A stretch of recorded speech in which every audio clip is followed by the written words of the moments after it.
Welcome students, आपका मेरे channel science classes by doctor Kumkum Saxena में बहुत स्वागत है।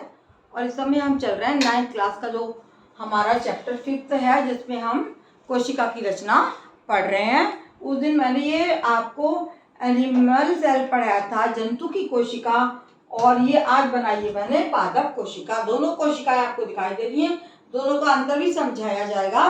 पादप कोशिका के बाहर आप देख रहे हैं कि बहुत ही मोटी सेल्यूलोज की बनी कोशिका भित्ति पाई जाती है, जिसमें कि कई परतें होती हैं। कोशिका भित्ति पादप कोशिका में प्लाज्मा के चारों ओर एक सुरक्षित आवरण होता है जो सेल्यूलोज का बना होता है, और ये क्या करता है, ये कोशिका को सुरक्षा प्रदान करता है। आप देख रहे हैं ये कितनी पतली है और ये कोशिका भित्ति कितनी मोटी। इसकी 3 परतें दिखाई दे रही हैं आपको। ये बहुत मोटी कोशिका भित्ति है जो पौधे को, इसी से पौधे में जो है वो दृढ़ता आती है। इसमें 3 जो है इसकी परतें होती हैं। सबसे पहले मध्य पटलिका, मध्य सबसे पहले आती है। मध्य माने बीच की, है ना। अब सब इसका नाम होता है मध्य पटलिका, ठीक है। यहाँ पे नीचे में लिख के बता रही हूँ आपको।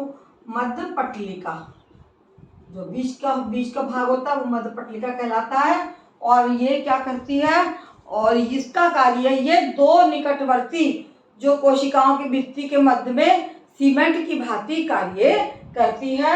ये जो इकाई का कार्य करती है, जैसे कि सीमेंट 2 ईंटों को बैठाता है, उसी प्रकार से मध्य पटलिका जो है 2 पास की कोशिकाओं की भित्ति के मध्य में सीमेंट की भांति, जैसे सीमेंट से ईंटें चिपकाई जाती हैं, उसी प्रकार से 2 कोशिकाओं के बीच में ये मध्य पटलिका जो है वो सीमेंट की भांति कार्य करती है। इसका कार्य है सीमेंट की भांति 2 कोशिकाओं के बीच में, 2 कोशिकाओं के बीच सुरक्षा प्रदान करना, ठीक है। ये कहलाती है मध्य पटलिका। 2 कोशिकाओं के बीच सुरक्षा प्रदान करना, ये कहलाती है मध्य पटलिका। इसके बाद में दूसरी जो होती है वो आपकी है प्राथमिक कोशिका भित्ति, जो कई पदार्थों की बनी होती है। ये फिर मध्य पटलिका, ये प्राथमिक कोशिका भित्ति। दूसरा है प्राथमिक कोशिका भित्ति, ये काय की बनी होती है, प्राथमिक कोशिका भित्ति, ठीक है। ये पहली वाली जो इसका वो है प्राथमिक कोशिका भित्ति, जो काय की बनी होती है, सेल्यूलोज, हेमीसेल्यूलोज, प्रोटीन और पैक्टिन। ये सेल्यूलोज, हेमीसेल्यूलोज,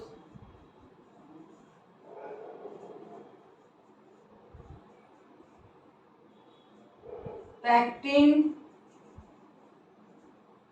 सेल्यूलोज क्या है, शुगर का ही एक रूप है। ये हेमीसेल्यूलोज, सेल्यूलोज और प्रोटीन और वसा की परत होती है। ये प्रोटीन एवं वसा की, प्रोटीन व वसा की परत होती है।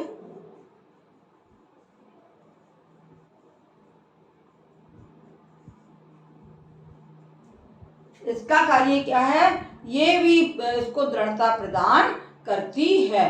और अब आती है द्वितीय कोशिका भित्ति। द्वितीय कोशिका भित्ति 3 परतों की बने होते हैं। द्वितीय कोशिका भित्ति,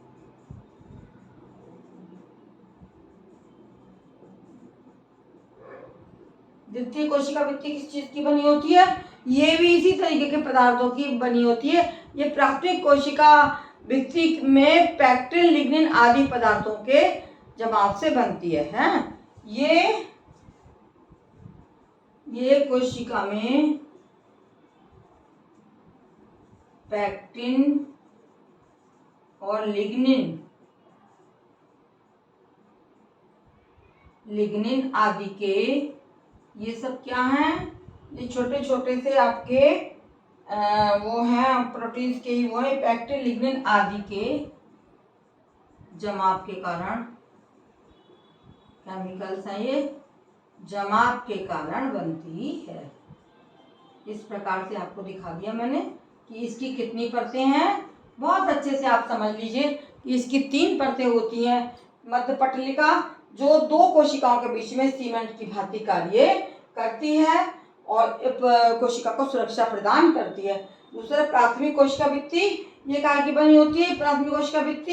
ये सेल्यूलोज, हेमीसेल्यूलोज, पैक्टिन, ये सब प्रोटीन और कार्बोहाइड्रेट्स के ही जो हैं वो क्या है, डेरिवेटिव्स हैं। सेल्यूलोज, हेमीसेल्यूलोज और पैक्टिन प्रोटीन एवं वसा जो हमारे फूड प्रोडक्ट्स हैं उनकी परत होती है, उनसे ये बनी हुई होती है। और द्वितीय कोशिका भित्ति जो है ये कोशिका में पैक्टिन, लिग्निन है ना आदि लिगामेंट्स में पैक्टिन जमा हो जाए या लिग्निन जमा हो जाए आदि के जमाव के कारण बनी होती है। अब आपको इन तीनों परतों के बारे में बिल्कुल क्लियर हो गया होगा। अब मैं इनके कार्य के बारे में आपको बताने जा रही हूँ कि कोशिका भित्ति का क्या कार्य होता है। ये आपने ठीक से देख लिया होगा कि किस किस चीज़ की ये बनी हुई है और ये किस तरीके से तीन है और सीमेंट की भांति बीच में दो कोशिकाओं के मध्य में दृढ़ता प्रदान करती हैं। अब आता है इसके कार्य, है ना, कोशिका भित्ति के कार्य।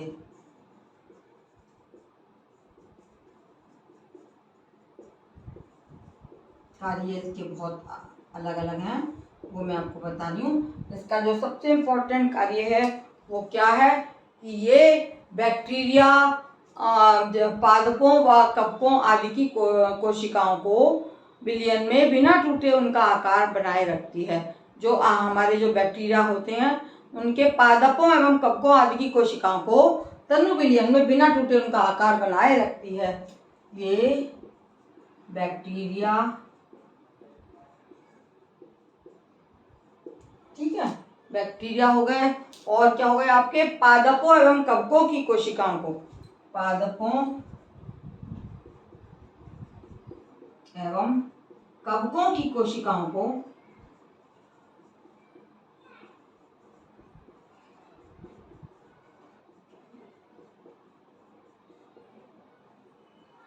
ये बैक्टीरिया, पादपों और एवं कवकों माने फंगस और पेड़ों की और फंजाई या बैक्टीरिया आदि की कोशिकाओं को तनु विलयन में बिना टूटे तनु विलयन में बिना टूटे क्या करती है, तो तोड़ने से उनको बचाती है और उनका आकार बनाए रखती है। ये इसका कार्य है कोशिका भित्ति का, ठीक है। जो हमारे बहुत सारे कवक हैं, फंगाई हैं और बैक्टीरिया हैं, वो अगर तनु विलयन में वो ना टूटे इसलिए उनका आकार बनाने में ये भित्ति जो है वो सहायता करती है। ये वायवीय पौधों को, माने जो वायु में, ये वायवीय पौधों को गुरुत्वाकर्षण के विरुद्ध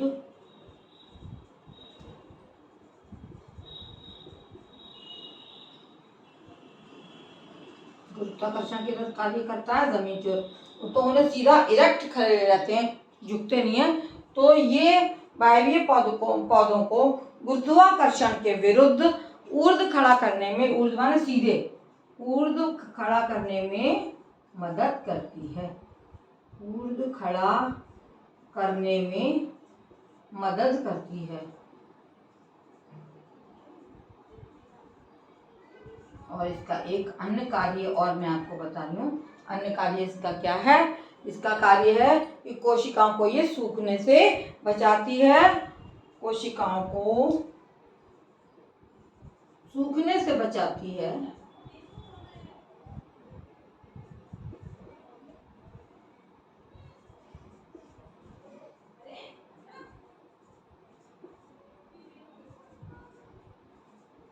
और चौथा कार्य है इसका, अन्य कार्य क्या है कि ये पौधों में, जो हमारे पौधों की कोशिकाएं हैं उनमें रोगाणुओं को जाने से बचाती है। रोगाणुओं को कोशिकाओं में प्रवेश करने से बचाती है। कोशिका में कोई रोगाणु नहीं प्रवेश कर पाता भित्ति के कारण। ये रोगाणुओं को कोशिकाओं में प्रवेश करने से बचाती है।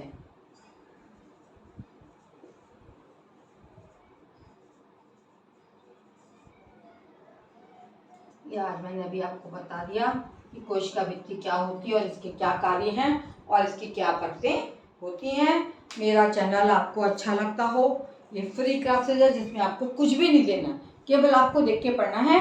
बच्चों जिन्होंने सब्सक्राइब ना किया हो वो सब्सक्राइब करें तथा लाइक और शेयर करें। आपको मेरी क्लासेस दूर बैठे ऐसे ही मिलती रहेंगी। अपने अन्य दोस्तों को भी बताएं। धन्यवाद।